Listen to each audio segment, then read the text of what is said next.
বাড়ি কেনার স্বপ্ন কার না থাকে, খালি পিছিয়ে যান লোন নেওয়ার ভয় অথবা আমি কি লোন পেতে পারি। আপনাকে এই মুহূর্তে যে তথ্যটা দিতে চলেছি, এই তথ্যটা পেয়ে হয়তোবা আপনার স্বপ্নটা সত্যি হবে।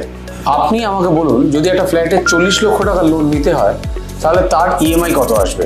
আমি বলছি অলমোস্ট 40,000-এর কাছাকাছি। আর এই তথ্যটা যদি দিই আপনাকে যে 40 লক্ষ টাকারই ফ্ল্যাটে থাকবেন, বাট আপনাকে একটা টাকাও ইএমআই দিতে হবে না ভবিষ্যতে, আর সেই গোলটাও অ্যাচিভ করবেন উইদিন 5 ইয়ার্স। এবার এই 40 লক্ষ টাকা যদি আপনাকে 5 বছরে বানাতে হয়, মাত্র 43,000 করে দিতে হবে ফর কামিং 5 ইয়ার্স। যে ফ্ল্যাটটা থেকে আপনাকে 15 বছর ধরে লোন দিতে হতো, সেই ফ্ল্যাটেই আপনি থাকবেন আজ থেকে 5 বছর পরে, কিন্তু একটা টাকারও লোন আপনার জন্য থাকবে না। এবার আপনি জানান আপনার স্বপ্ন কত বছর পর আপনি একটি ফ্ল্যাট কিনতে চান আর কত টাকার। আমি আপনাকে ডেফিনেটলি ক্যালকুলেট করে জানাবো এক্স্যাক্টলি কত টাকা করে আপনাকে ইনভেস্ট করতে হবে আজকে থেকে।